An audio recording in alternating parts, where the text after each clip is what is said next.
Welcome back, weary hearts and wandering minds. I'm Lou, and now begins your moment of calm and wonder. Step closer and let's dive together into this magical experience.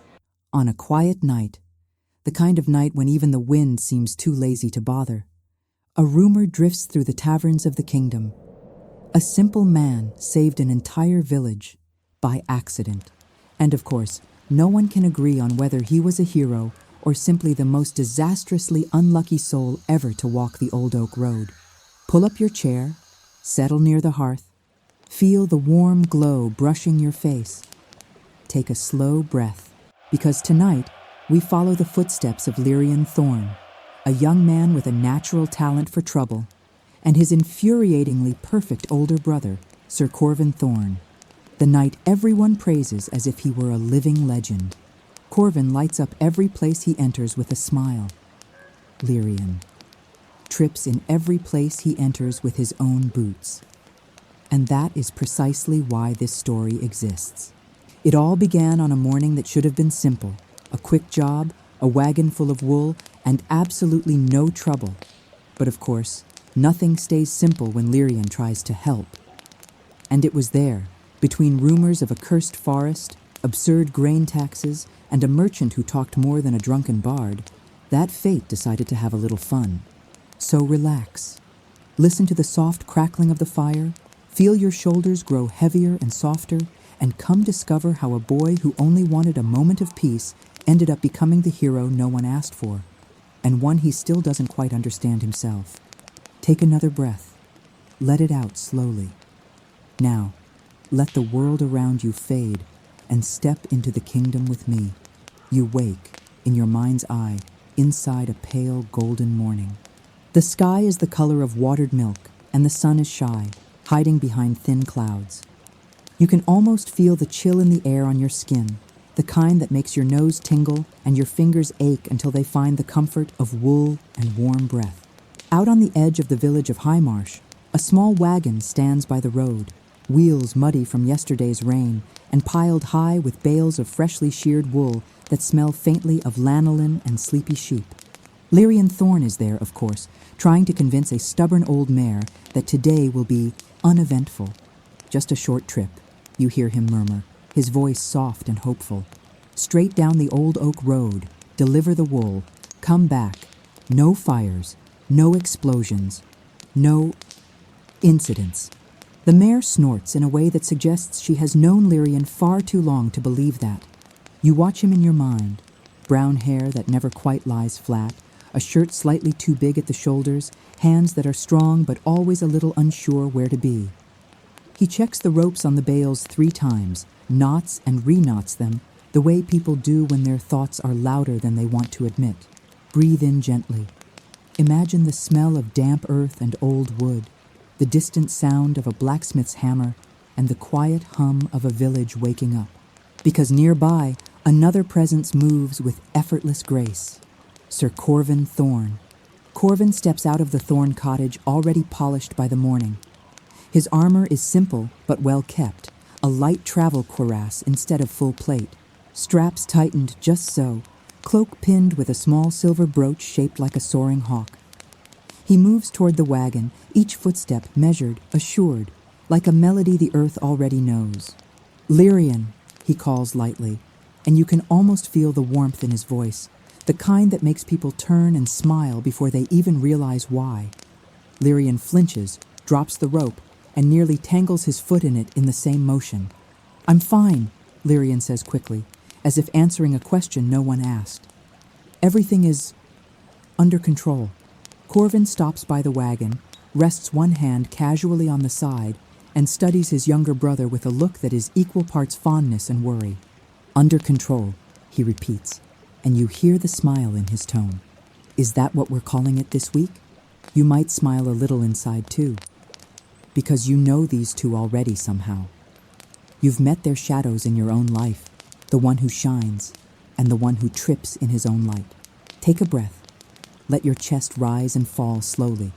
I don't need you to come, Lyrian says, turning away to fix a perfectly fine knot again. It's just wool, Corvin. Not a dragon, not a war, just wool.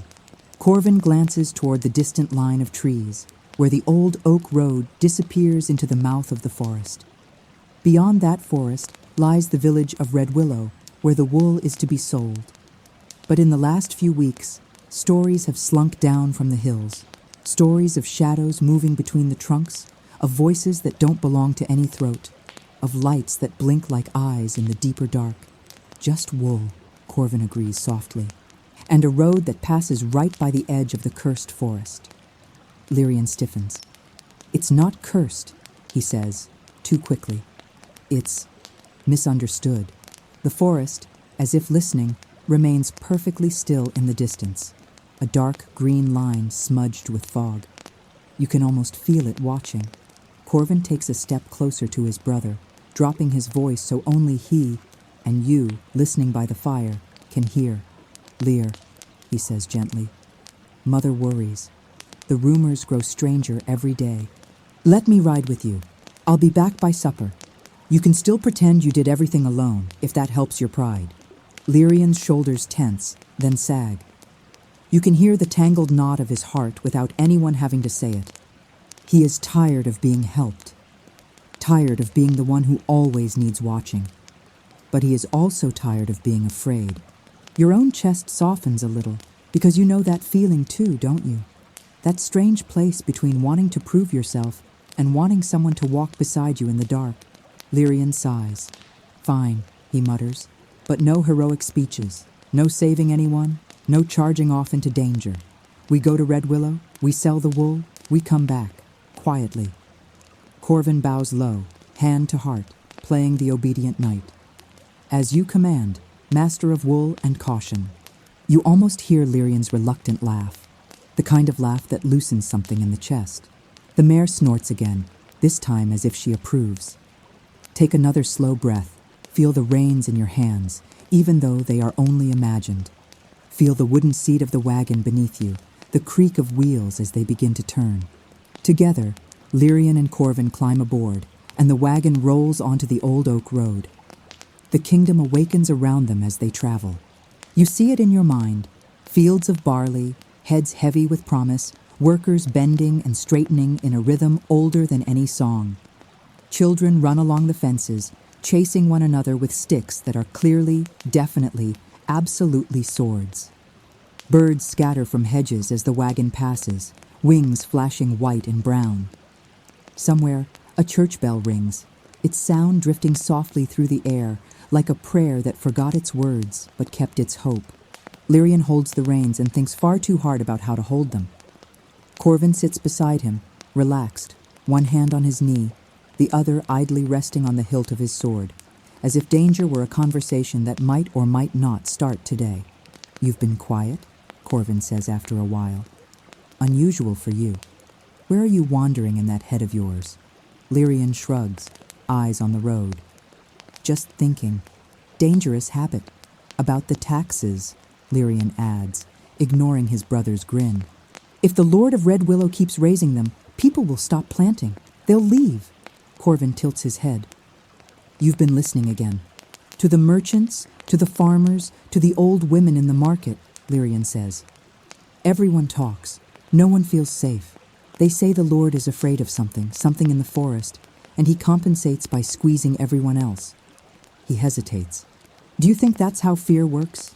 If you can't control the shadow, you control the people standing closest to the light. For a moment, Corvin doesn't answer. The wagon creaks. A crow calls from a distant tree. You feel that silence, thick, thoughtful, like a held breath before a truth. I think, Corvin says slowly, that fear makes people forget who they are. Some become cruel, some become small, some run.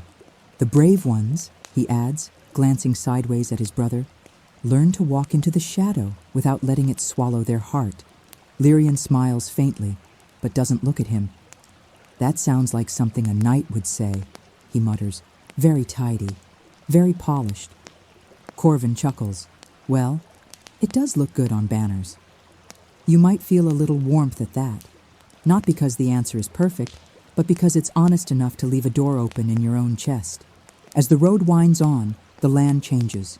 The fields thin out, replaced by patches of wild heather and crooked stones that lean as if they're tired of standing. The air grows cooler, though the sun is higher. Up ahead, the forest waits. Breathe in, just a little deeper. Let your imagination sharpen its focus. The trees rise like a wall, trunks knotted and dark, leaves dense enough to turn daylight into a softer, smoky green. Long years of stories cling to those branches. Stories about vanished travelers, about lights that float between trunks, about music that lures you away from the path. The old oak road continues straight into that mouth of shadow. At the edge, the wagon slows. Lyrian feels a chill crawl up his spine. Not the chill of temperature, but the old, familiar chill of standing before something larger than his own courage. He swallows. His hands tighten on the reins. "You don't believe the tales, do you?" he asks, trying to sound casual.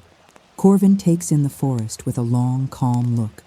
"I believe," he answers, "that the world is rarely as simple as the stories we tell to comfort ourselves.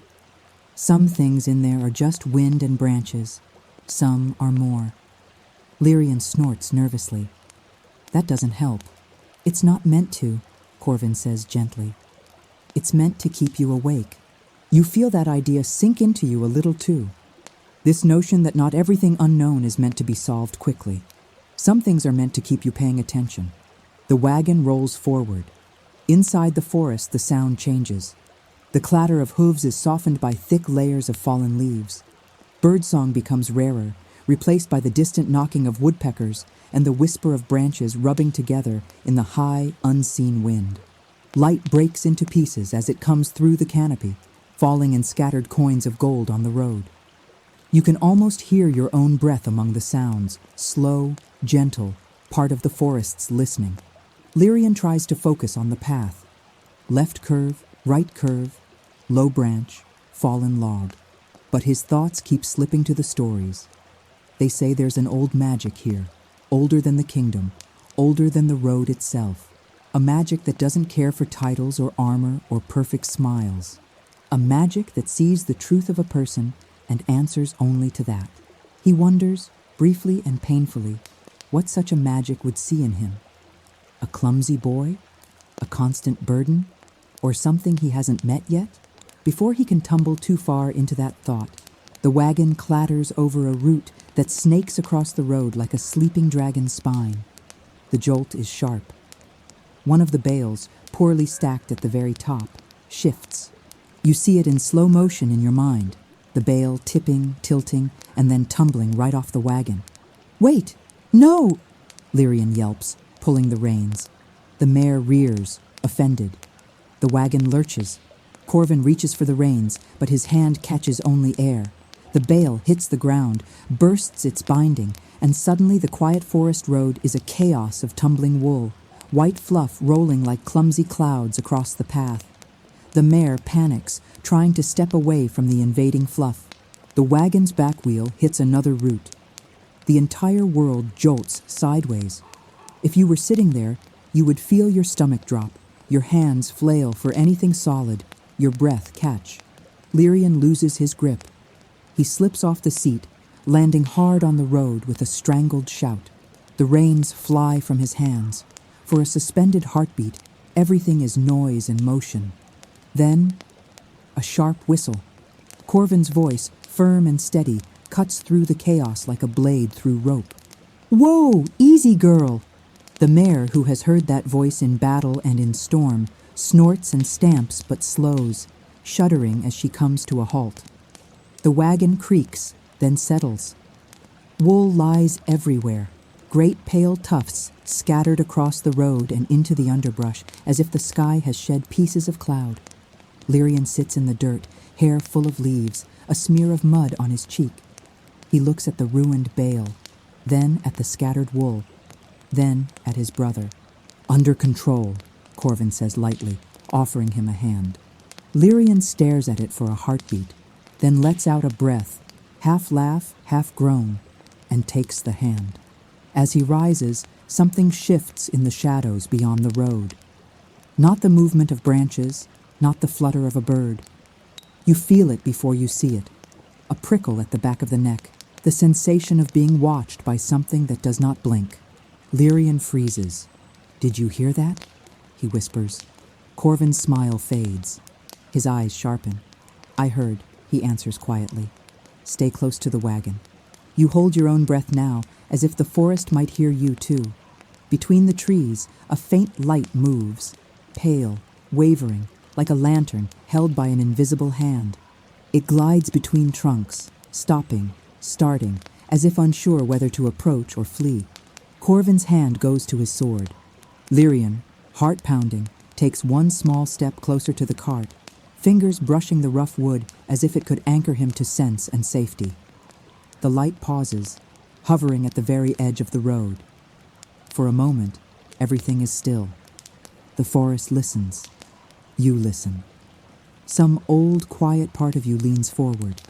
And then, just as Lyrian opens his mouth to whisper a question, the light flickers once, twice, and vanishes deeper into the trees, as if it were never there at all.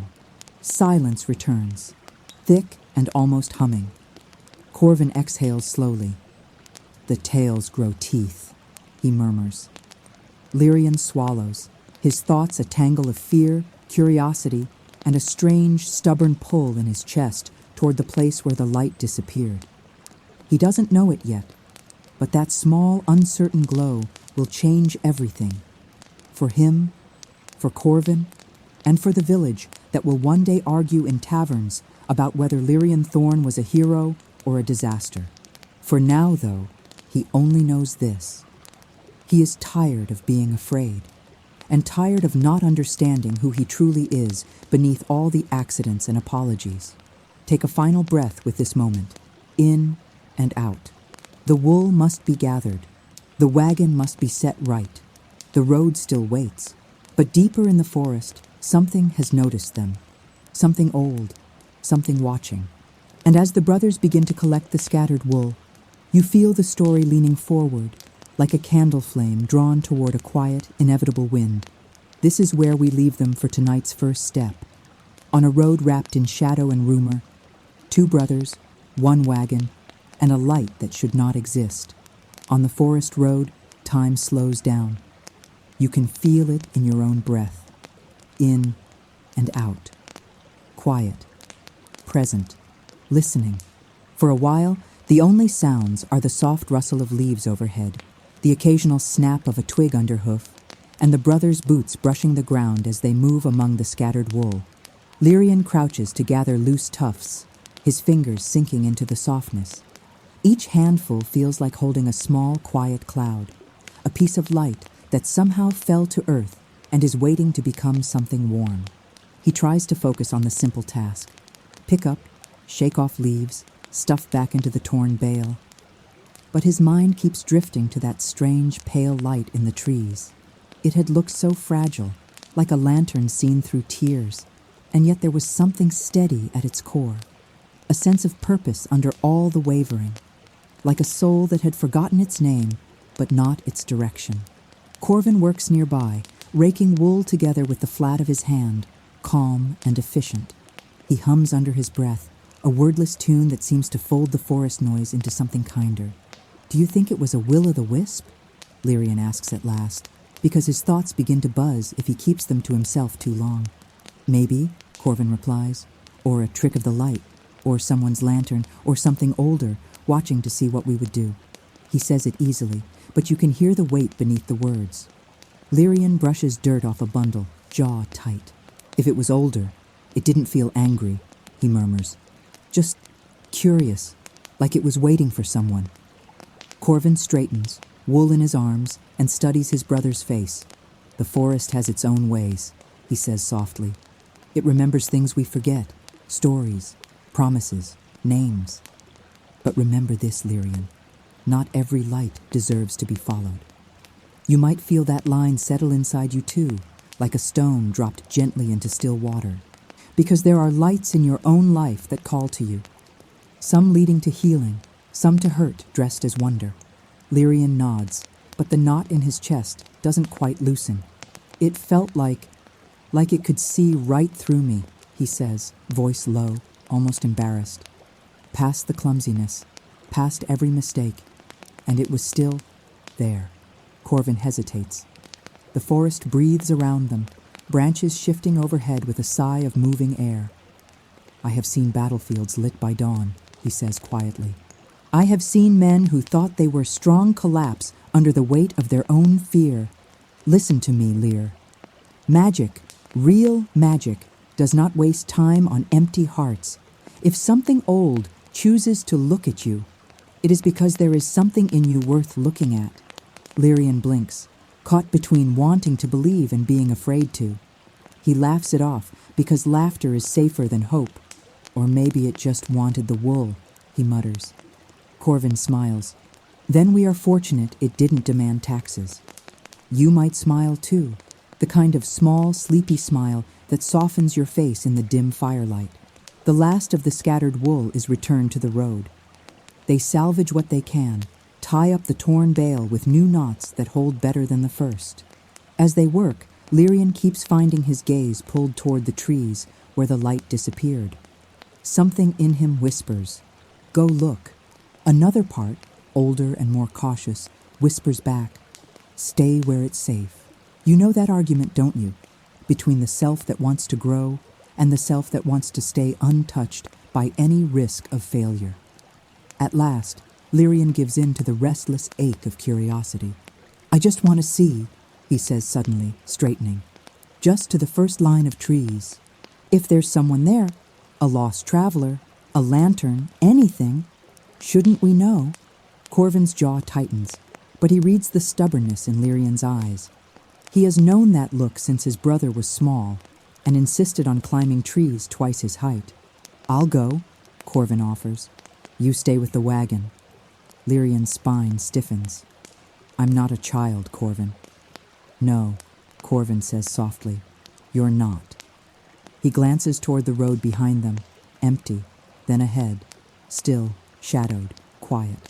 Finally he nods, as if agreeing not just with Lyrian but with the forest itself. "Very well," he says. We go together, 10 steps in, no more. We do not follow any lights. We do not answer any whispers. We look. We leave. Lyrian breathes out, a mixture of relief and fear. 10 steps, he echoes. They leave the wagon by the road, mare tied to a low branch, her ears flicking nervously. You walk with them in your mind as they cross the threshold between road and wild. The first step is over a line of thick roots, like old fingers curled in the earth. The second sinks slightly into loam that smells of rain and age and fallen leaves. By the third, the light changes. Daylight becomes softer, as if filtered through tinted glass. The greens are deeper here, the browns richer, the shadows gently blue. You can almost feel it on your skin. The way the air cools, the way sound becomes muffled and strangely close, as if the forest is listening not just to footsteps, but to thoughts. Fourth step, fifth.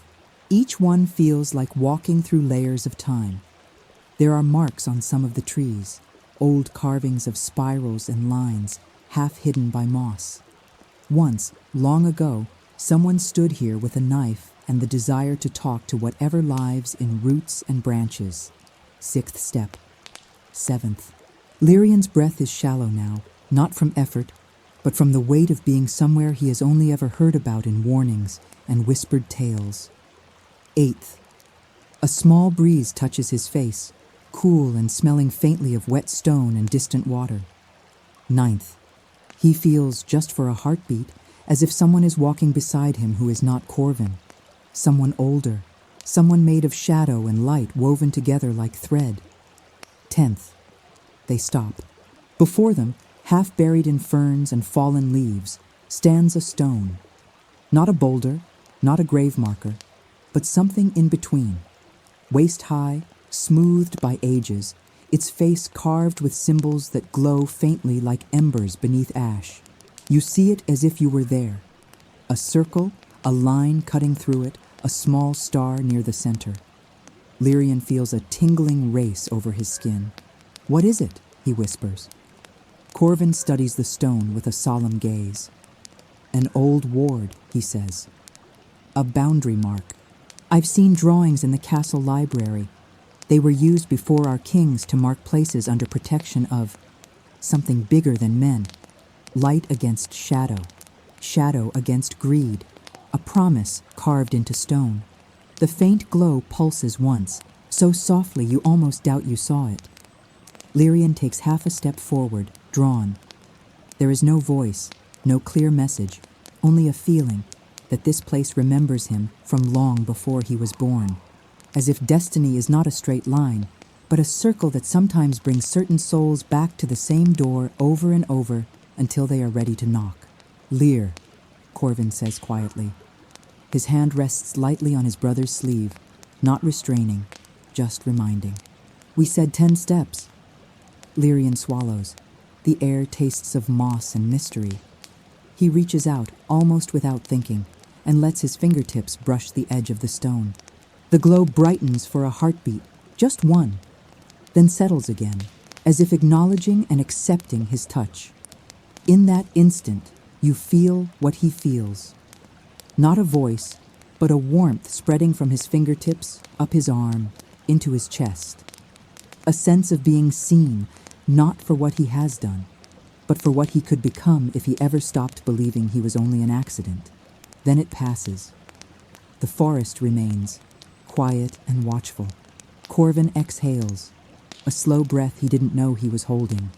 "Time to go back," he says, gentle but firm.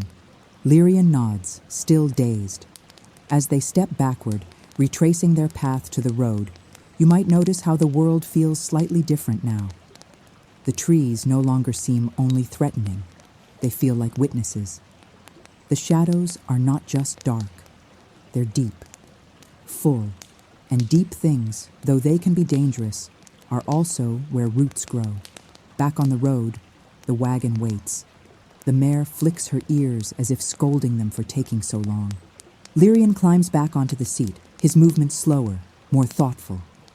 Corvin joins him, casting one last glance toward the place they've just left. "Whatever that stone protects," he says quietly, "it's awake, and it knows you now." Lyrian doesn't answer out loud. Inside, though, a new thread of courage twines with his fear. He takes the reins. The wagon creaks forward. The forest does not close in on them. Instead, it feels as though it opens a narrow, invisible corridor of safe passage, just wide enough for 2 brothers, a stubborn horse, and a wagon full of slightly ruffled wool. You sit with them in your imagination, rocked gently by the movement, the rhythm steady and soothing. Somewhere deeper in the trees, a pale light stirs again, curious, patient. Because destiny is rarely a single moment. It is a series of small, apparently meaningless steps that eventually reveal you have been walking toward yourself all along. End of chapter 2. When you're ready, we'll follow Lyrian and Corvin as the road leads them out of the forest and into a village that desperately needs a hero, even if he doesn't know he is one yet. The forest thins gradually, its shadows loosening like fingers releasing a long-held breath. You can almost hear the world shift. A gentle widening of light, a warming of the air, a quiet signal that the brothers are stepping out of old magic and back into the softer hum of human life. Lyrian notices it first. The tension in his shoulders fades, replaced by a timid flutter of relief. Corvin sits straighter beside him, more watchful than relaxed, but even he lets out a slow exhale as the trees open into a wide, sunlit clearing. Ahead sprawls the village of Red Willow. You picture it easily, a cluster of timber houses with red clay roofs, all gathered like siblings around a central square. Willow trees with sunset-colored leaves bend over the riverbank, their branches touching the water as if whispering secrets into the current. Light dances on everything, giving the village a peaceful, almost sleepy glow. But beneath that glow, something feels wrong. Even you can sense it. The way the air holds itself too tightly. The way voices sound muted even though people fill the streets. Fear has a sound, and Red Willow hums with it like a kettle left on a low fire. Lyrian feels it the moment the wagon rolls in. Children stop playing to stare. A woman pulling laundry from a line freezes mid-motion. Two men carrying sacks of grain whisper to each other as the Thorn brothers pass. Corvin lowers his voice. Eyes open, Lear. I know, Lyrian murmurs, hands tightening on the reins. This place feels wrong. Not cursed, just frightened. And fear, as you already learned, twists the heart the way storms twist old trees. They guide the wagon toward the marketplace. It should be lively at this hour, stalls overflowing with berries, spices, wool, freshly baked bread. But today, half the stands are empty, their wooden counters bare and silent. A lone baker arranges loaves that are smaller than they should be. A farmer selling carrots keeps glancing nervously toward the forest path, as if expecting something to emerge. Corvin clears his throat and jumps off the wagon. He moves with his usual grace, but there's a sharper alertness in him now. A knight's instinct sensing tension like a wolf senses shifting wind. Lyrian stays seated, heart thumping. Villages always make him uneasy. Not because of danger, because of people. People look. People judge. People expect him to act like Corvin, and when he doesn't, the disappointment sits heavy in his chest like a stone. But he forces himself to breathe, slow and deep, the way you are breathing right now. Corvin approaches a merchant stacking crates of apples. The man's hands shake slightly, though he hides it well. Good day, Corvin greets kindly. We're here to sell wool. Is the trade office open? The merchant swallows. His eyes flick toward the brothers' wagon, then toward the forest, then back again. Aye, he mutters. Open. But hurry, Sir Knight. It's nearly dusk. Corvin raises a brow. It's barely midday. The man lowers his voice to a whisper. But the shadows have been falling early, stranger and earlier each day. Lyrian stiffens on the wagon seat. That light in the forest. Was it part of this? Or just a coincidence he wishes wasn't a coincidence? Corvin's expression darkens. Has something been attacking travelers? Attacking? The merchant glances around as if afraid the word itself might summon something. No, not attacking, but people go missing.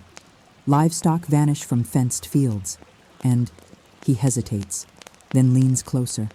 And at night, a pale light moves through the trees, not like a lantern, not like fire, something else. Lyrian's breath catches. Corvin's brows pull tight. How long has this been happening? Corvin asks. 3 weeks, the merchant replies.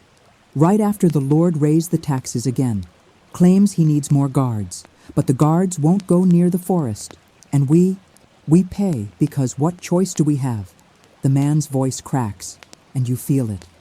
That familiar human breaking point where exhaustion meets fear and turns into quiet despair. Corvin places a steady hand on the merchant's shoulder. We'll speak with the Lord, he promises, and we'll deliver the wool first. Take heart. The kingdom has not forgotten you. The merchant nods gratefully, but Lyrian notices how the man's eyes linger on him. Not Corvin, not the knight, but him, as if something about Lyrian reminds him of the strange stories, or the pale light, or something else that he cannot quite name. When the brothers head toward the trade office, Lyrian lowers his voice. Did you hear what he said? The light's been seen for weeks. Corvin nods. But that doesn't mean we chase rumors. We deliver the wool. We learn what we can. And we try not to draw trouble to us. Lyrian snorts weakly. Trouble doesn't need me to invite it. It shows up like an untrained dog. Corvin smirks. At least your metaphors are improving. You feel some tension drop from your own shoulders. Moments of humor are tiny hearth fires in stories like this. Warm, gentle, necessary. Inside the trade office, an older clerk measures the wool and scribbles notes with shaking hands. His eyes are hollow, sleepless. When he pays them, he whispers, "Be quick. No one should linger near the forest after the 9th bell." Corvin nods politely, but Lyrian's heart twists. Every warning feels like a rope tightening. They step outside again, and the world is quieter still.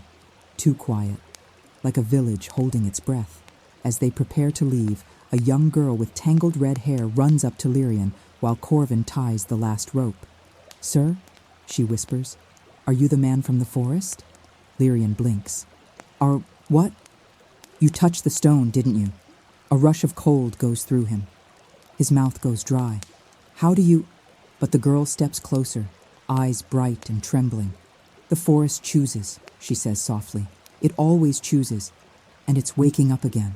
Corvin turns then, hearing her last words. He steps closer, protective, but not unkind. "What do you mean, little one?" The girl points toward the distant trees, her small hand shaking. "My brother disappeared 2 nights ago," she whispers. "He followed a light into the woods, a pale one, just like the old stories." Lyrian's chest tightens, an ache of fear and guilt he can't explain. Corvin's jaw clenches gently. "I'm sorry," he tells her. "We will do what we can." But the girl shakes her head. "No, you won't stop it." She looks directly at Lyrian, eyes wide with something between fear and strange recognition. "But he might." Her voice is small, but her words strike like a stone dropped into still water. Lyrian's heart stutters. Corvin goes still. The girl backs away quickly, as if afraid she said too much, then disappears into the crowd. Silence settles between the brothers. A new kind of silence. Heavier, sharper, full of unasked questions and answers neither of them want yet. Corvin looks at Lyrian slowly. "Don't start," he warns gently. "We're not chasing lights. We're not investigating disappearances.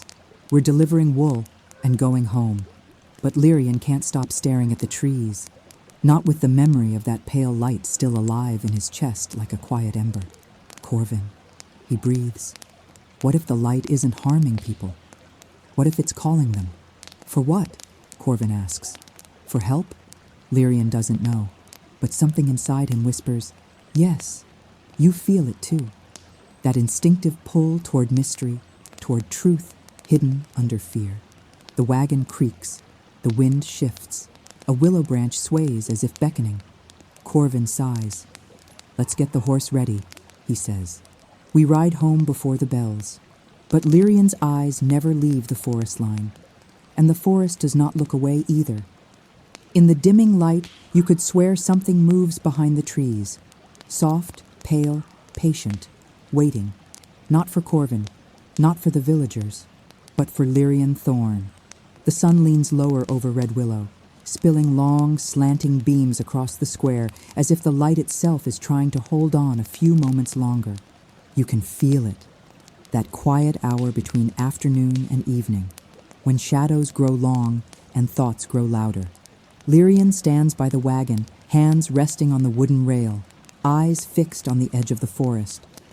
He doesn't move. He barely breathes. Corvin finishes tightening the last strap, checking the bales one more time. Everything is in order. The wool is sold. The road home still waits. "Lear," Corvin says gently. "It's time to go." But Lyrian doesn't answer. In his mind, the red-haired girl's words echo like a bell rung in an empty chapel. "You touched the stone, didn't you?" The forest chooses. He might. He doesn't understand them, not fully.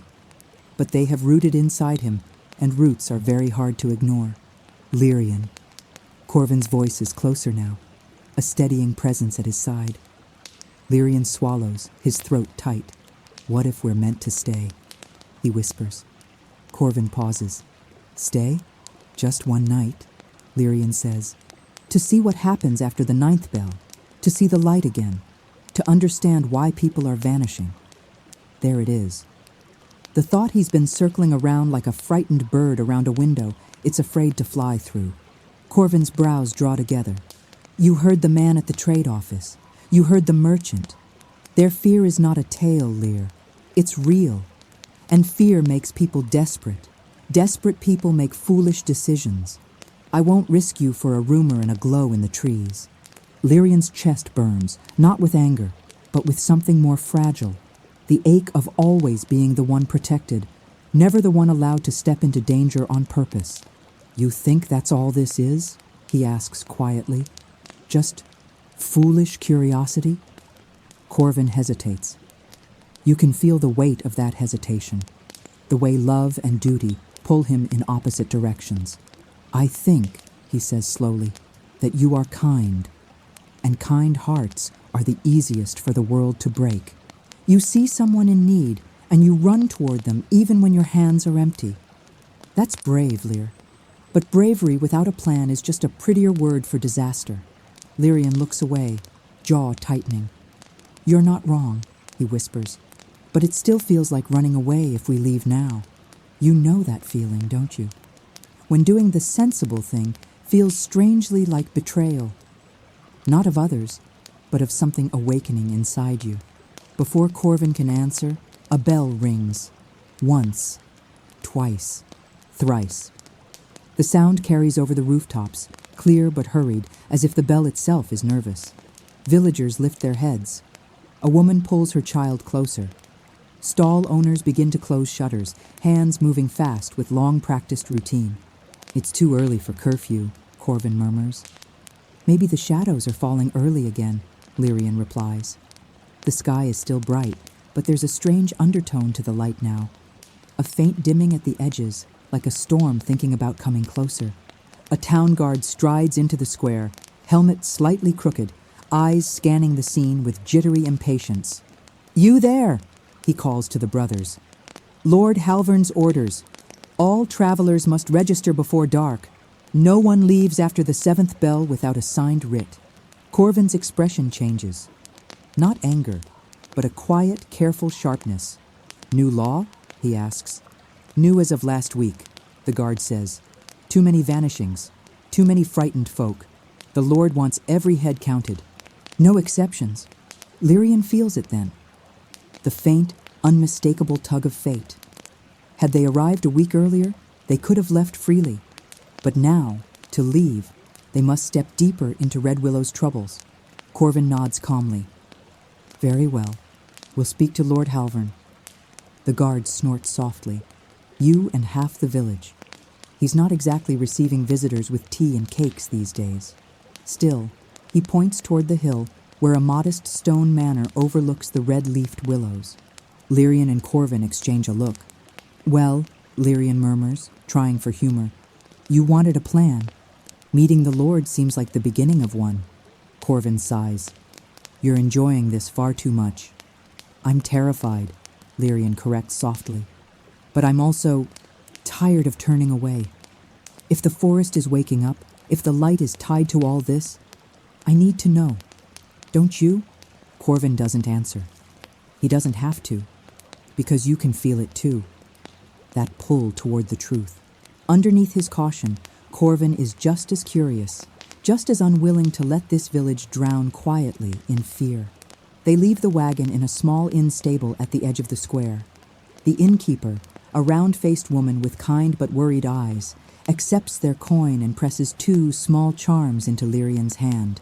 Twisted strings with tiny silver seeds threaded into the knots. For protection, she whispers. For courage and clear sight. Lyrian almost tells her that courage and clear sight have never felt like his strong points. But he closes his fingers around the charm instead, feeling the cool metal warm slowly against his skin. As they climb the hill toward the manor, the village behind them grows quieter. Doors shut, windows close. Lanterns are lit inside houses, but very few on the streets. Red Willow does not trust the night anymore. You walk with the brothers in your mind, feeling the slope of the path, the gentle strain in your legs, the soft crunch of gravel under boots. The wind brushes your cheeks, cool, curious, carrying the scent of river water and distant, watching trees. Lord Halvern's manor is not grand. It is functional stone, built more for defense than for beauty, with narrow windows and ivy climbing up one side like a silent green river. 2 guards stand at the entrance, spears crossed, eyes hollowed by sleepless nights. Corvin steps forward, cloak stirring softly. Sir Corvin Thorne, he announces, voice polite but firm. Knight in service of the crown. My brother and I request an audience regarding the disappearances and the new travel restrictions. The guards exchange a look. One of them eyes Lyrian, taking in his plain clothes, the faint smudge of dirt on his sleeve, the restless way his fingers fidget with the charm in his hand. This isn't a court, the guard mutters. The Lord is busy. Busy doing what? Lyrian asks quietly. Counting coins while his people are afraid to walk their own fields? The words slip out before he can catch them. His face flushes. Corvin winces inwardly. You might hold your breath, but something in the guard's eyes flickers. Not anger, but reluctant agreement. We'll see if he'll speak with you, he says at last. Wait here. They are left in the small stone courtyard, where a single willow tree grows from a narrow patch of earth, its roots pushing stubbornly through cracks in the flagstones. Lyrian reaches out, fingers brushing the hanging branches. The leaves whisper as they pass his skin, a sound like soft words in a language you can almost understand. For a moment he closes his eyes, breathes. You breathe with him, slowly in, softly out. When he opens his eyes, Corvin is watching him. You spoke like a lord just now, Corvin says. Bold, reckless, dangerous. I know, Lyrian groans. I'm sorry. Corvin shakes his head. I didn't say I disapproved. Before Lyrian can reply, the door opens again. The Lord will see you, the guard says curtly. They step into a narrow hall, walls lined with dusty tapestries of hunting scenes and forgotten battles. The air inside the manor smells of old stone, ink, and anxiety. In the main chamber, Lord Halvern sits at a heavy wooden table buried in scrolls. He is younger than Lyrian expected, with streaks of gray at his temples that look more like stress than age. His fine clothes hang a little loose, as if he's forgotten how to eat properly. His eyes, though, they are sharp. Too sharp. Sir Corvin Thorn, he says, recognizing the emblem at Corvin's cloak. A knight of the crown and his companion. Brother, Corvin corrects mildly. Lyrian bows awkwardly. He always feels twice as clumsy under the gaze of power. We've heard of your troubles, my lord, Corvin begins. We wish to understand them and offer what help we can. Lord Halvern laughs once, a humorless, brittle sound. Help? He repeats. Will you send soldiers, cut down the forest, pay the taxes I owe to my own superiors? If not, I fear your help will be little more than another story to comfort frightened villagers. Lyrian's jaw tightens. What about the light? He asks quietly. The pale light moving in the trees at night. What do you know about it? Lord Halvern's gaze snaps to him, a mix of surprise and suspicion. Who told you about that? A girl in the square, Lyrian answers. And a merchant. And a man at the trade office. Your people talk, my lord. They are afraid and they don't feel protected. The Lord's face hardens, but beneath the anger you can see something else. Shame. Helplessness. You think I don't know that? He hisses softly. Every night I hear the bells. Every morning I hear who didn't come home. And every day I am told by those above me to keep the roads open and the grain moving.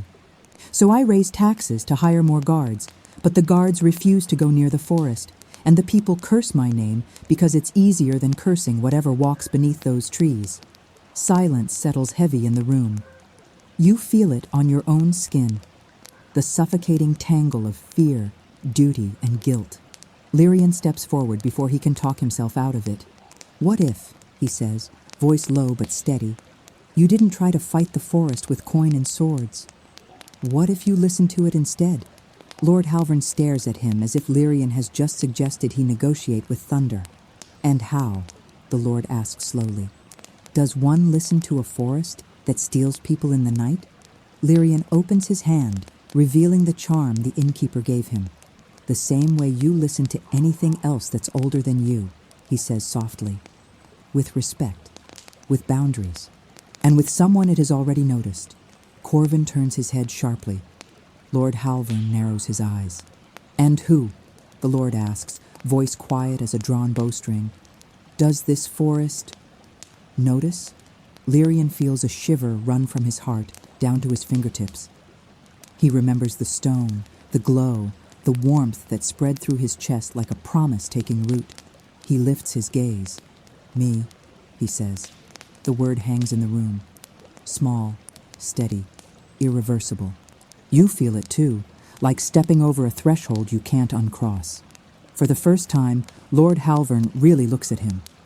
Not as a clumsy boy, not as a nameless traveler, but as someone the forest itself might have chosen. "You touched a ward stone," the Lord murmurs. "It answered you." Lyrian nods once. Corvin's hand finds his shoulder. A silent question, a silent plea.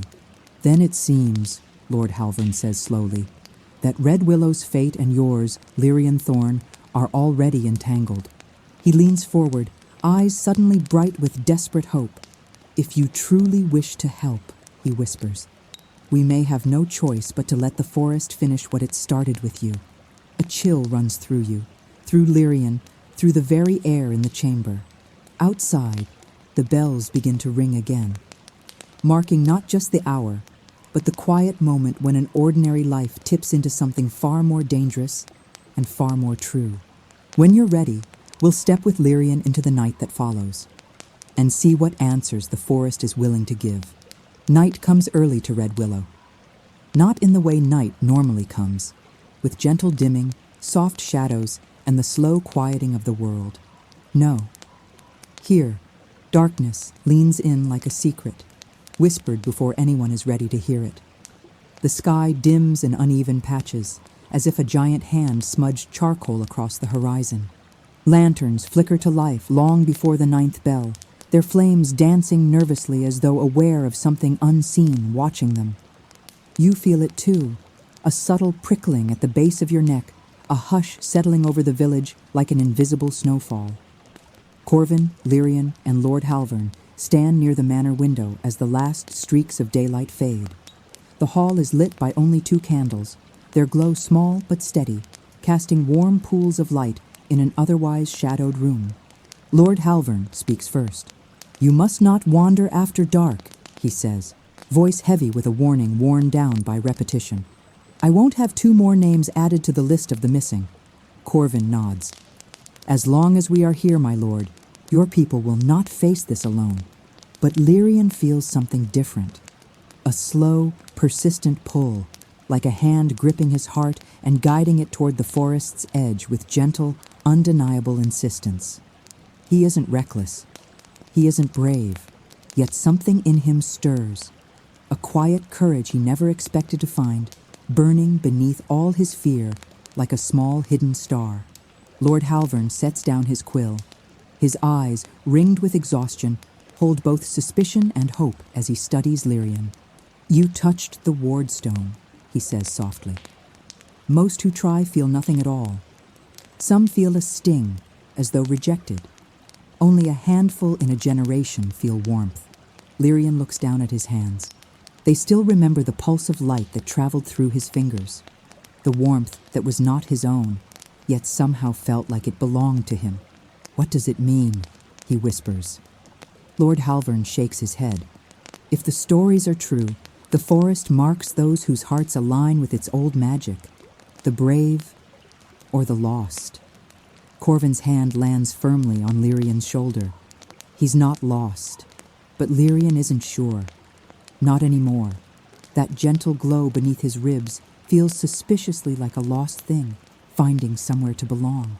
Before he can speak again, the 9th bell rings, once, twice. A slow, solemn sound that hangs in the air like a prayer that isn't meant to be answered. Outside, lanterns are snuffed. Doors latch, curtains fall. Red Willow goes still, as if the village itself is holding its breath. Corvin turns away from the window.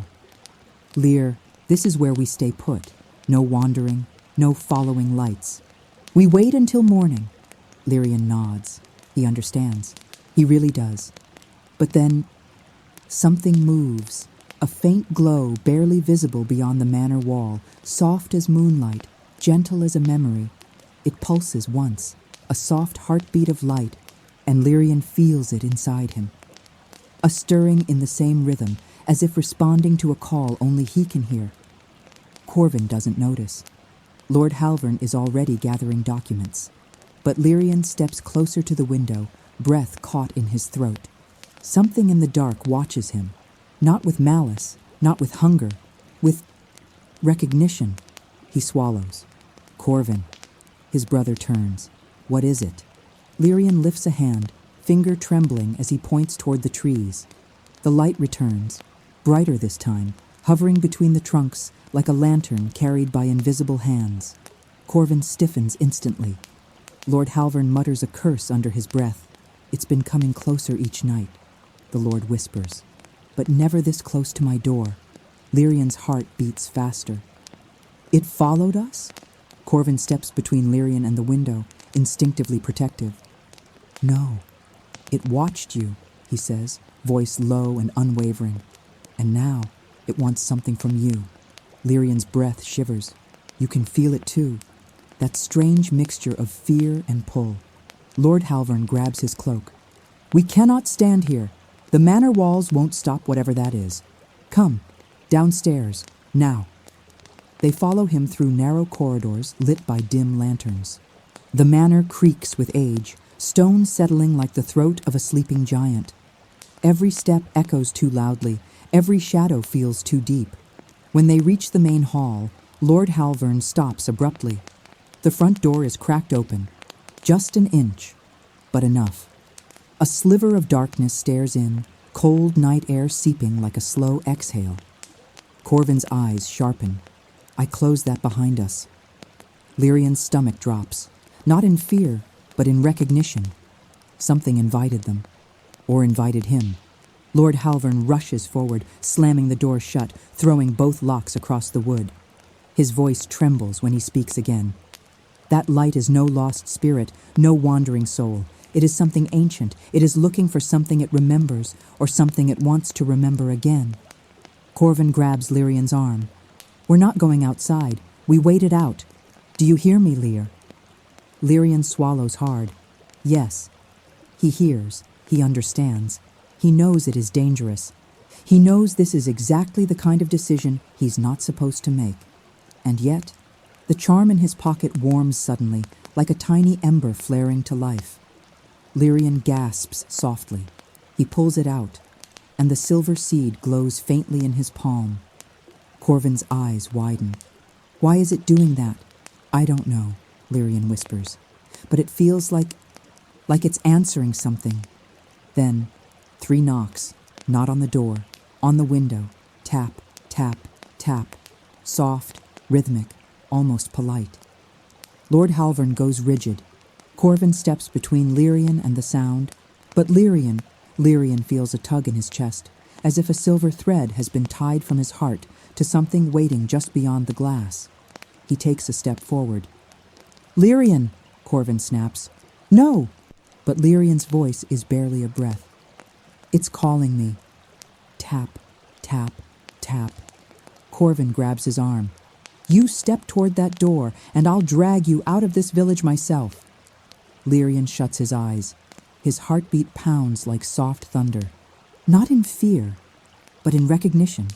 The same recognition the forest had felt for him at the stone. Corvin, he whispers. I think the forest wants something from me.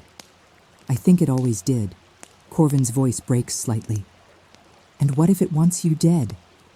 Lyrian looks at him. Really looks. At the brother who always protected him, always stood between him and danger, always carried the weight Lyrian never learned to lift himself. I don't think it wants to hurt me, Lyrian says softly. I think it wants me to understand something.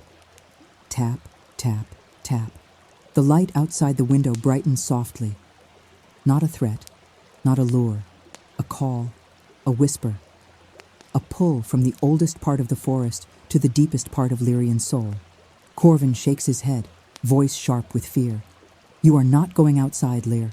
But Lyrian knows, and you know, that the night has already chosen him. And when destiny calls, some doors will open no matter how many locks you slide across them. Tap, tap, tap.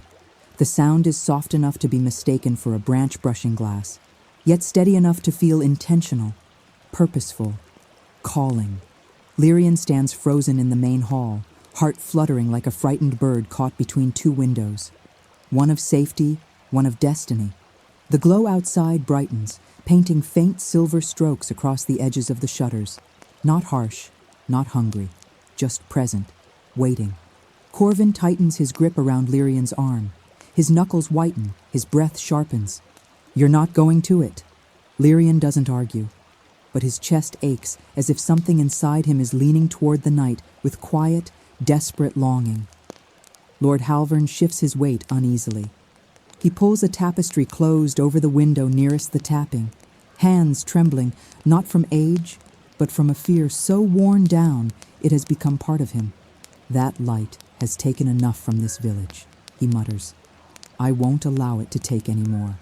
But even he glances toward Lyrian with a flicker of uncertainty, as though wondering why the forest would call a stranger from another town instead of the people it already haunts. Lyrian steps back, leaning against the stone wall. He can't breathe properly, as though the air inside the manor is too thick, too heavy, too small for whatever is awakening inside him. Then, a soft breeze moves across the hall, not from the door, not from a crack in the wall. A breeze that feels like it comes from the forest itself, slipping under the doorsill in a thin, silvery wisp. The candles flicker, shadows bend. Something ancient exhales, quietly, curiously, and the front door, with both iron locks bolted across it, shifts. Just a little, just enough. The hinges sigh as the door pushes inward under a force so gentle it might have been mistaken for wind, if the night outside weren't perfectly still. Corvin jerks toward it, hand on his sword. "Stay behind me." But the breeze that enters doesn't move toward Corvin. It moves toward Lyrian, curling gently around his ankles, lifting the tips of his hair, cool and soft as whispering water. Lyrian's breath shudders. "It's warm," he murmurs. "It feels warm." Corvin's eyes widen. "I feel nothing." Lord Halvern steps back until his shoulders press into the stone, eyes fixed in dread on the open door. "What do you mean, warm?" Lyrian presses a trembling palm over his chest. "The same warmth as the stone," he says. "The same pulse. It is like being recognized, not by a person, but by something deeper, something that remembers the core of who you are before the world teaches you to doubt it." Tap, tap, tap. Now the knocking comes not from one window, but from several, soft and rhythmic, like a message in a language meant to be felt rather than translated. Corvin steps in front of Lyrian, his stance wide, protective, furious. "Whoever or whatever you are," he growls toward the open doorway, "you do not take my brother." The breeze retreats, not in fear, but in acknowledgement, almost respectful. Then the glow outside shifts, moving closer, bathing the doorway in a soft wash of pale, dreamlike light. It stretches along the floor stones until it reaches Lyrian's boots, then stops, waiting.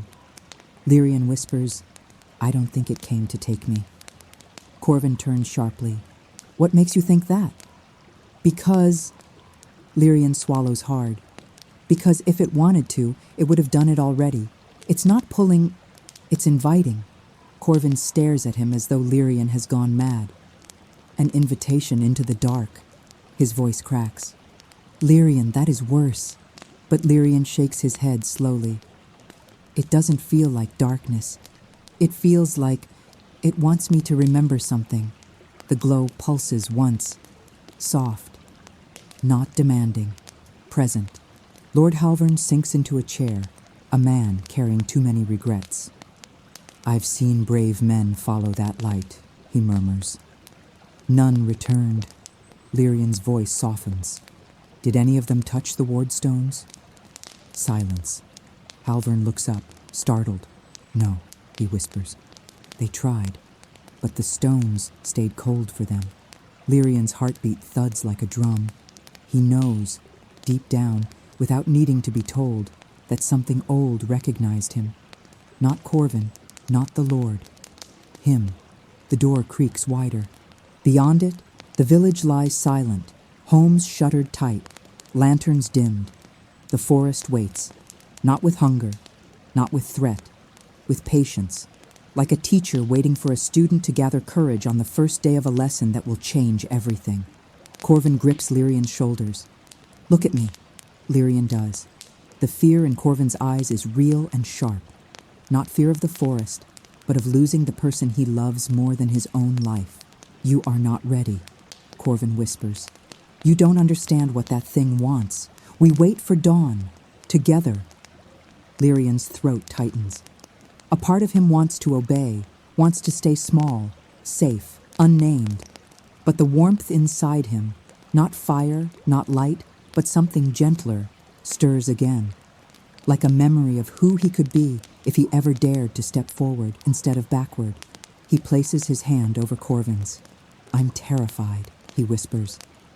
"But I'm not supposed to turn away." Corvin's eyes glisten. Lyrian offers a weak, trembling smile. "You once told me that bravery isn't the absence of fear. It's walking into the shadow without letting it take your heart." Corvin freezes. He did say that, earlier on the road. Lyrian steps back, just enough to break the hold. Lord Halvern rises abruptly. "You can't," he insists. "You don't know what lies in there." Lyrian meets his gaze. "I don't, but it knows me." The glow brightens, not blinding, but welcoming. Corvin reaches for him. "Lyrian, please, don't!" But Lyrian isn't walking toward the door. The light is coming into the manor, sliding across the stones, curling around his ankles, climbing softly up his legs, until his entire outline is brushed in pale shimmer, like moonlight, learning his shape by memory. Lyrian gasps. He doesn't step forward.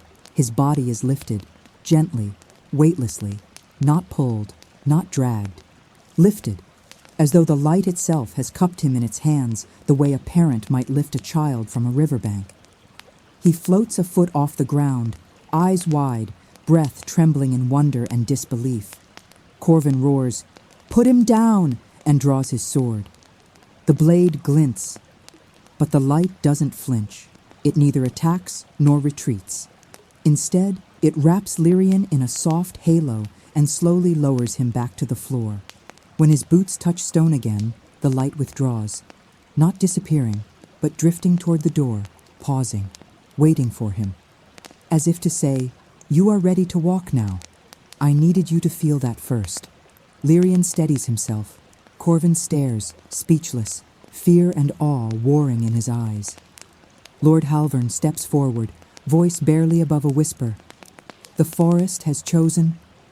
The glow pulses once, a soft heartbeat, and without turning back, with his brother calling his name and the night stretching before him, Lyrian Thorn steps across the threshold into the waiting dark. The night air wraps around Lyrian like a cool cloak woven from shadow and moonlight. It isn't cold, not the kind that bites skin or stiffens breath, but the kind of cool that carries memory in it, as if the air itself remembers every footstep ever taken on the old oak road. Behind him, the manor door slams shut, not angrily, but with fear, a human fear that doesn't belong to the forest's rhythm. Corvin's voice breaks through the wood, muffled. "Lyrian, liar, come back!" But the night swallows the echo gently, like a mother calming a frightened child. The light that called him floats just ahead, slow, patient, deliberate, like a guide who does not push but simply ensures you know you're not walking alone. Lyrian's boots touch the earth, soft moss, damp roots, a path not walked by villagers in months, yet not overgrown, as if something has kept it clear. You can hear it too. The distant hoot of an owl, the hush of tall grasses brushing each other, the low hum of crickets marking the edges of the forest like stars in darkness. Lyrian feels his pulse align with the forest's heartbeat, slow, steady, ancient. He whispers into the quiet, "I don't know why you chose me." The pale light flickers as if acknowledging doubt, not dismissing it. Something deep inside him softens. All his life, he has been tripping, fumbling, apologizing. In Highmarsh, every mistake was a story. In Red Willow, every glance felt like a question. In his own heart, every breath carried that familiar ache. Am I enough for anything? But here, in this strange, shimmering silence, The forest does not look at him the way people do. It sees deeper, past clumsiness, past fear, past the weight of feeling small. He steps forward, and the forest welcomes the sound, as though it's been waiting for that exact footstep for a very long time. The trees close around him, but not in menace. Their trunks stand tall as cathedral pillars, bark darkened by centuries, leaves filtering moonlight into scattered shards of silver. Lyrian reaches out and touches one. The bark feels warm under his fingertips. Alive, aware. He pulls his hand back, startled. "Why does it feel like you're watching me?" he whispers. The forest answers not with sound, but with movement. A soft breeze that touches his cheek, like a familiar hand brushing away a tear before it can fall. Lyrian exhales shakily. He hadn't realized he was close to tears until the forest soothed him. A memory rises. He and Corvin as children, crying on the same night, but for different reasons. Corvin had been hurt. Lyrian had felt like a burden for not knowing how to help. Back then, Corvin comforted him. Tonight, the forest does. The pale light drifts deeper, and Lyrian follows, each step slow and deliberate. The canopy grows denser. The air grows heavier, not oppressive, but thick with presence, like walking into a room full of candle smoke and whispered prayers. Then he notices something new. The light ahead is no longer alone. A second glow flickers between two birch trees. Then a third, and a fourth. Tiny spheres of pale blue-white luminescence float in and out of view, weaving through branches like wandering stars. Lyrian stops, breath caught in his throat. Dozens of them, maybe hundreds, each with its own pulse, its own soft shimmer, its own rhythm. He murmurs, "What are you?" One of the lights drifts closer, slow, careful, and hovers at eye height. Lyrian's reflection dances faintly on its glowing surface. It isn't just light, it's awareness. Not a creature, not a ghost. Something older. Something that remembers a world before men built borders and kings drew maps. Something that sees Lyrian the way a river sees a leaf. Small, yes, but part of a larger flow with its own purpose. The light pulses. A soft, gentle hum syncs with it. Lyrian relaxes. Without meaning to, he whispers, "I'm not special. You know that, don't you?" The light responds, not with movement, but with warmth. A warm glow spreads across his chest, brightening his outline like moonlight learning his shape. It feels like disagreement, a very patient disagreement. He lowers his gaze, voice fragile. "All my life, Corvin has been the hero, the steady one, the smart one, the one everyone trusts. And I was the one people warned each other about." His throat tightens. They don't say it unkindly. They just expect less. Always less. A small spin of light circles his hand, as if gathering the sadness and offering something softer in return. Lyrian closes his eyes, takes a breath. The forest breathes with him. Then the first light, the one that called him, drifts closer. It rests right in front of his heart, hovering like a promise he didn't know he wanted. Lyrian whispers, "Why me?" The light pulses. And in that pulse, something unfolds in his mind, not words, not images, but a sensation. You remember what others forget. You see what others ignore. You listen. Tears well quietly in his eyes. "I don't understand." He breathes. Another pulse, another feeling. You were never meant to shine like a flame. You were meant to glow like embers, slow, steady, patient, the kind of light that survives the storm.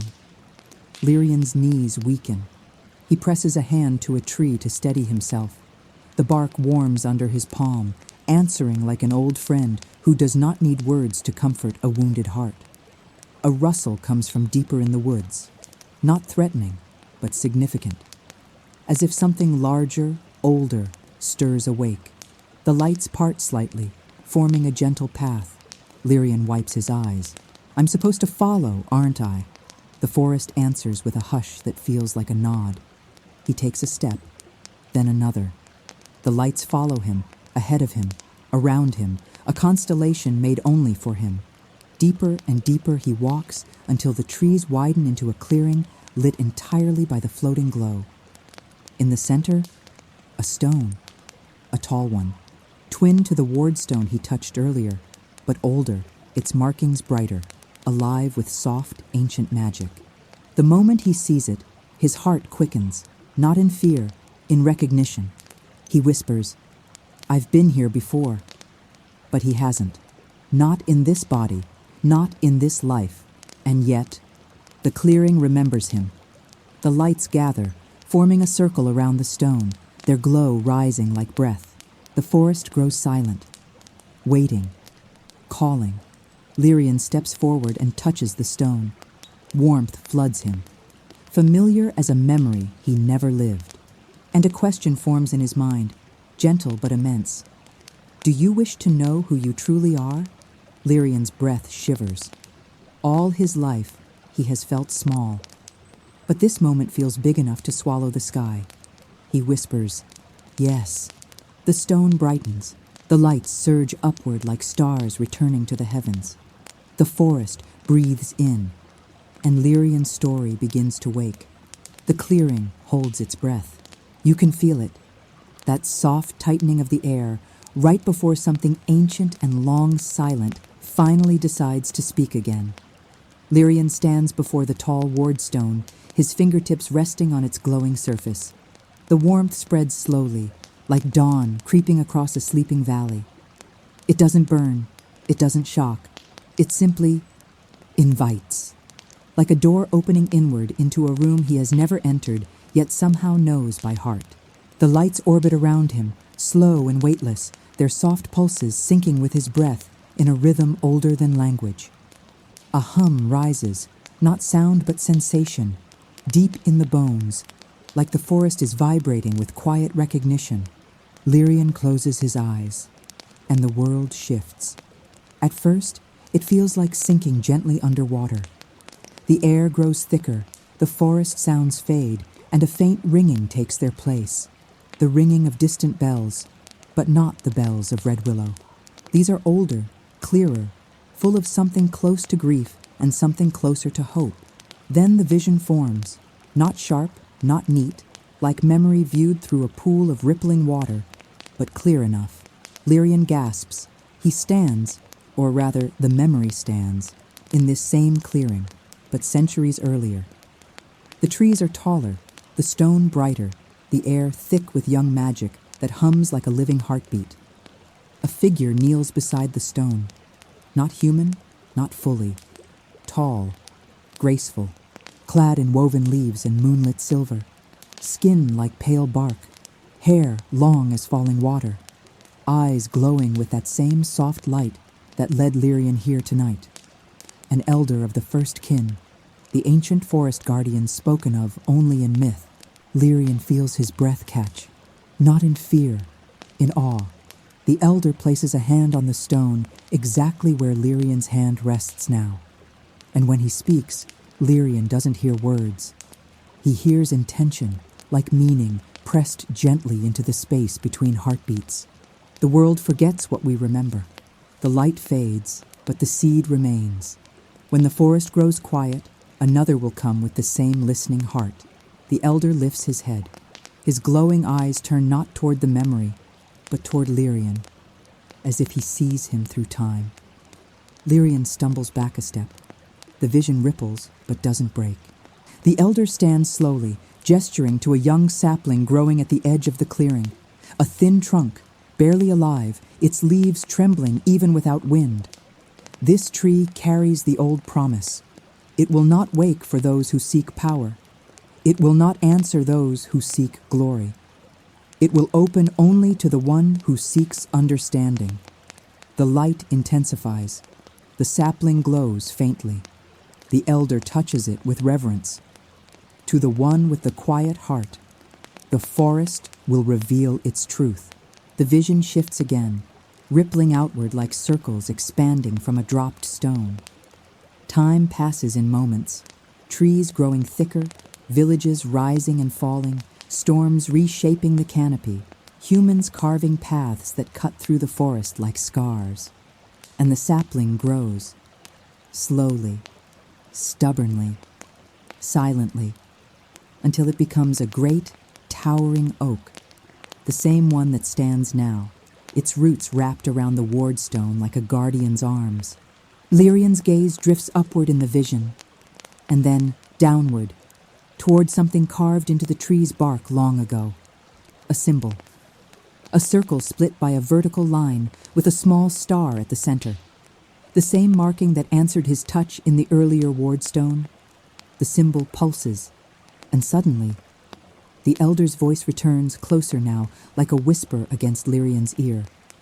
We saw your heart long before you were born. The quiet ones hear what the loud ones drown. The forest remembers kindness that the world forgets. Lyrian falls to his knees. Tears spill silently down his cheeks. He doesn't even know why, only that something inside him is unfolding like a tightly held leaf, finally relaxing. All his life, he thought his softness was a weakness, his gentleness an inconvenience, his tendency to listen a flaw. But the forest, this ancient, seeing forest, does not choose strength of arm or sharpness of mind or brilliance of reputation. It chooses hearts that do not shout, hearts that notice small things, hearts that bend but do not break when the world presses hard. His heart. The elder's presence grows brighter. The light gathers around Lyrian like a warm shawl placed gently around trembling shoulders. And then, for the first time, Lyrian hears a clear sentence, not in his ears, but inside the quiet center of his chest. You are the next rememberer. Lyrian's breath halts. The lights swirl around him, soft and joyous, like the forest itself is exhaling a long-held hope. He whispers, "What is a rememberer?" The vision shakes. The elder fades. But one final impression reaches him, a feeling like pages turning, like roots knowing the shape of stones, like stars remembering ancient names. The rememberer sees what others forget. He speaks for the forest when the world no longer listens. He restores balance where fear has broken it. The vision snaps. Lyrian gasps and collapses onto the grass, back in the clearing, the lights hovering anxiously around him. He presses a hand to his chest, heart pounding wildly. He whispers into the trembling quiet, "I'm just a boy with clumsy hands." The closest light settles in front of him, glowing like a single tear of the moon. It pulses once, firm, warm, sure. And Lyrian feels the meaning clearly. You are exactly the kind of heart the world needs. His throat tightens. Tears blur the glowing shapes around him. I don't know how to do this, he whispers. I don't know what I'm meant to fix. The lights drift upward, revealing a faint trail leading deeper into the forest. A path lit just for him. The forest hums gently, as if answering, "You don't need to know yet. You need only take the next step." Lyrian wipes his eyes, nods slowly, and rises.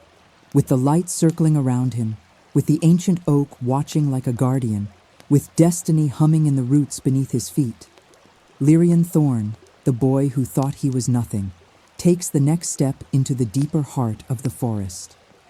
The forest is different now, not darker, but deeper, as if each step Lyrian takes pulls him further into a truth the world above the roots forgot long ago. The pale lights drift ahead of him, weaving through the air like slow-moving stars. Their glow spills softly across the ground, revealing a narrow trail threaded with silver moss that seems to pulse in rhythm with his heartbeat. Lyrian walks in silence, and the forest walks with him. The branches sway gently, though the air is still.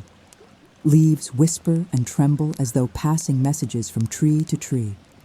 Roots shift and curl in shapes that feel almost deliberate, guiding, not trapping. The whole forest feels awake, not hostile, not hungry, but attentive. As if it is watching a story finally reaching the chapter it waited centuries to read. Lyrian's hand rests on his chest.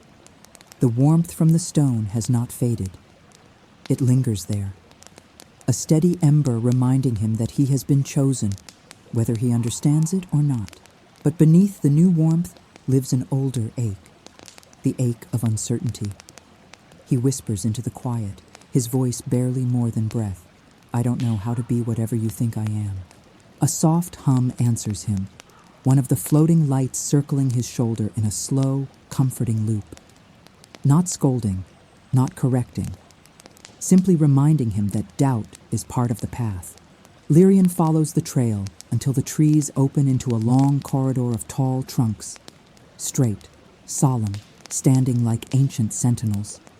The air grows cooler, the moss brightens, the lights slow their pace as if approaching something sacred. And then Lyrian hears it, a sound so faint he almost mistakes it for the memory of a sound.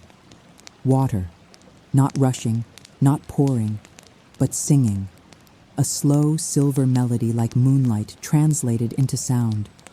He moves toward the noise, each step soft on the moss-covered path. The corridor opens into a small glade where a stream runs clear as glass. The water glows faintly, as though touched by the same pale fire that dances in the floating lights. Lyrian kneels by the bank. The water is so still that it reflects him perfectly. His face illuminated by the soft shimmer around him, eyes wide and uncertain, hair tangled by the night breeze. He doesn't recognize himself, not fully. The forest doesn't see the clumsy boy from Highmarsh. It sees someone whose heart echoes its own. He dips his fingers into the glowing stream. The water is cool. Cool with meaning. Cool with memory. At his touch, ripples shift through it like lines of silver writing. Words not made of letters, but of feeling. Lyrian's breath catches. Images rise briefly in the reflection. A man with his same eyes, but older, wiser, standing in this very glade long before Lyrian was born. Not the forest elder, not one of the first kin. A human. A young man with gentle hands and a quiet gaze mirroring Lyrian's own. A rememberer, his predecessor. The image vanishes as the water settles, but Lyrian feels it. The soft ache of recognition, the understanding that this calling is not random, not accidental. Someone once stood where he stands now. Someone once listened the way he listens. Someone once carried the forest's truth before fear drowned it. Lyrian's voice trembles. What happened to him? The forest does not answer, but the silence itself suggests a story with endings sharper than Lyrian is ready to face. Before he can rise, the air changes. A chill spreads across the glade, soft but undeniable, like a candle flame quietly extinguished. The lights freeze in midair. The forest goes utterly still, no breeze, no whisper, no sound, like everything is holding one breath. Lyrian slowly turns. A shape stands at the far edge of the glade, tall, human-shaped, wrapped in shifting shadow like a cloak woven from night itself. Its presence is not violent, but it is wrong. Wrong in the way a dying star is wrong. Wrong in the way a memory twisted by grief is wrong. The lights around Lyrian pull back quickly, hovering behind him like terrified children. Lyrian feels his pulse thunder beneath his ribs. The shadow speaks, but not with sound. It speaks in cold pressure, pushing against his thoughts, like fingers tracing the edges of his mind. You woke it. Lyrian stumbles back a step. The voice feels like wind through broken glass. What are you? The shadow tilts its head, the motion slow, deliberate. I am what remains when a promise is broken. The words settle over the glade like ash.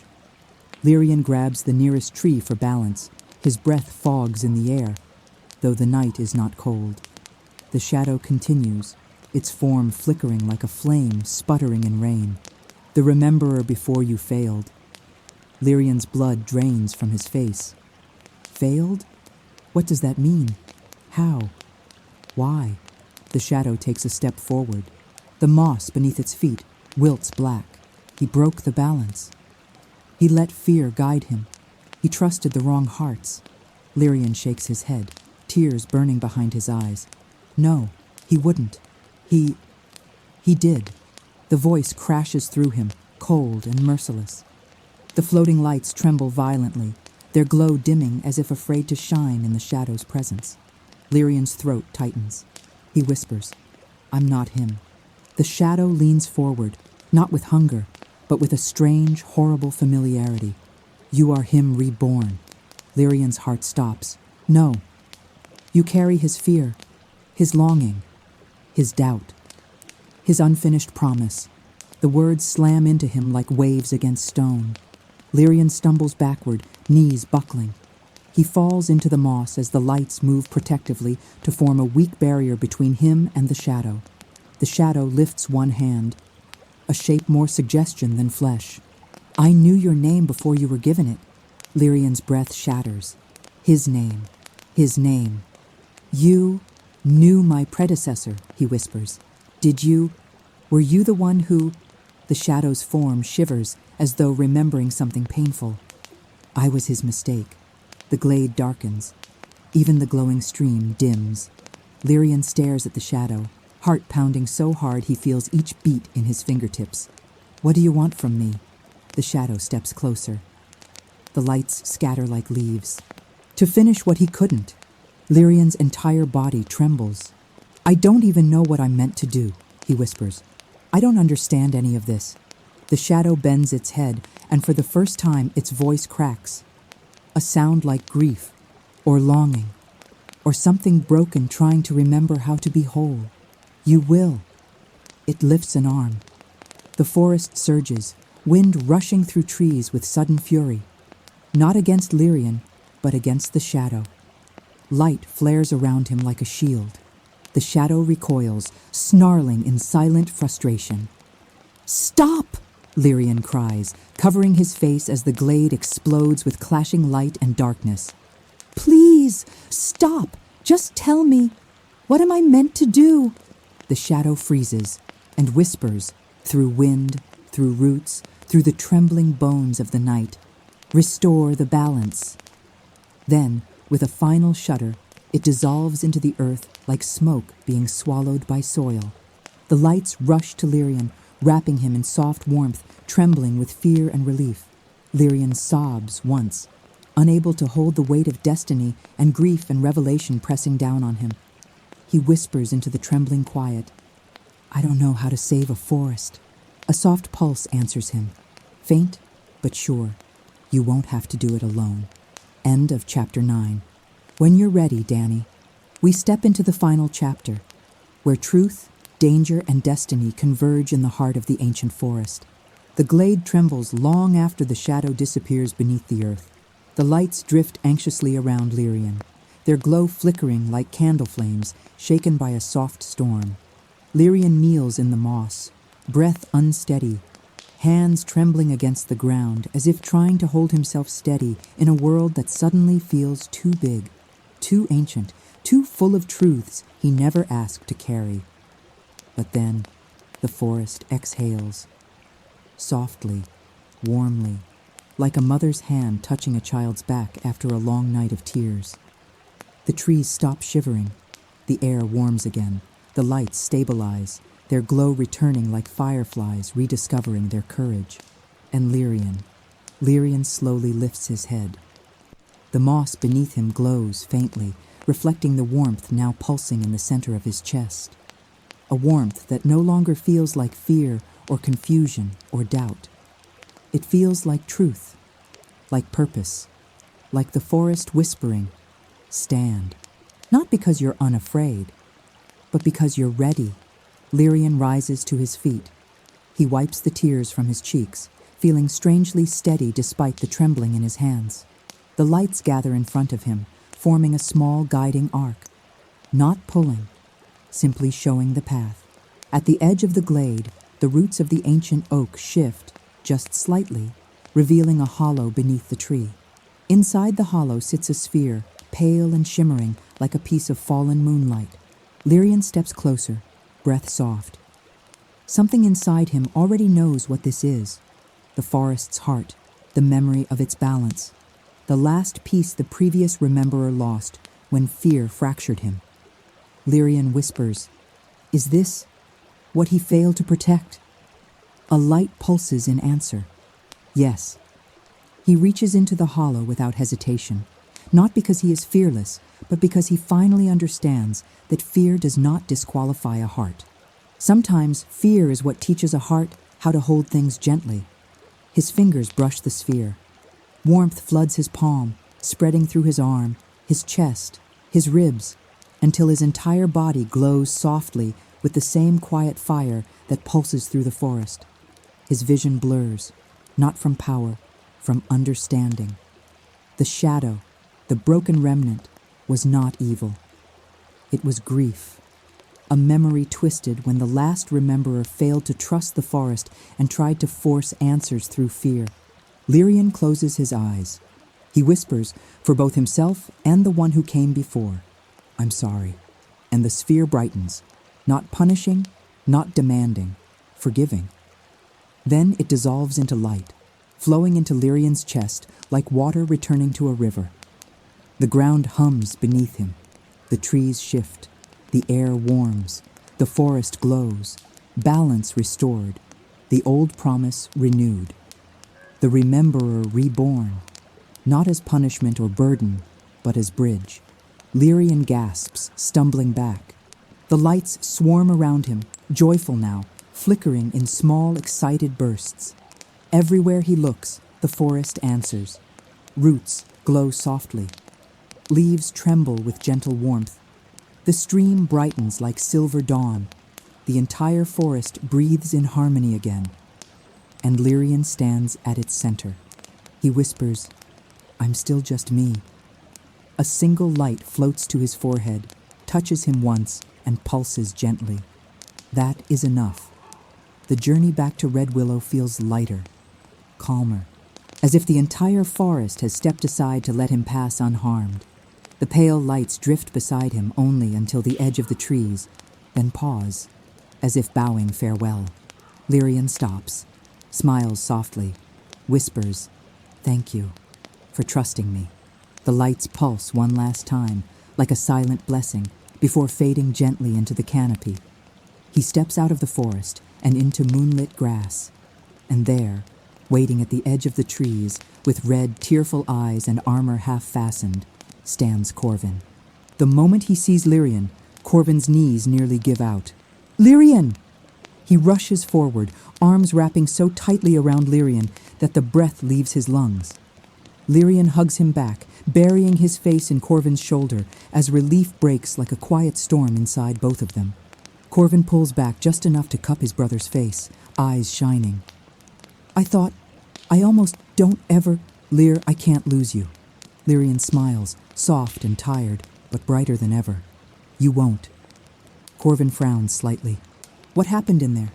Lyrian glances back at the forest. It no longer looks threatening. It looks alive, awake, whole. "Nothing," Lyrian says gently. "Everything." Corvin stares at him, confused but relieved. Lyrian places a hand over his own heart, and the faint glow under his skin answers his touch. "But I know who I am now." Corvin lets out a shaky breath. "That's all I need." They walk back together toward the sleeping village. The night is quiet, but not fearful. As if Red Willow, even without knowing why, can finally rest again. And high above, the stars shimmer in a pattern Lyrian has never noticed before. Like roots spread across the sky, a reminder that everything old can be made new if someone simply chooses to listen. As the brothers walk home, the forest behind them glows with life restored. But this last part, Danny, is for you. A whisper from the story, straight into your heart. Not all heroes roar. Some heal softly. Some listen deeply. Some walk into shadows not because they are fearless, but because their heart refuses to let fear have the final word. And maybe, just maybe, the magic you seek is not in becoming someone new, but in remembering who you've always been beneath the noise of the world. So ask yourself gently, what part of me have I forgotten to trust? What softness have I mistaken for weakness? What light inside me am I finally ready to see? Because in every life, there comes a moment when the heart whispers, "You were chosen for something." Not because you are perfect, but because you are willing.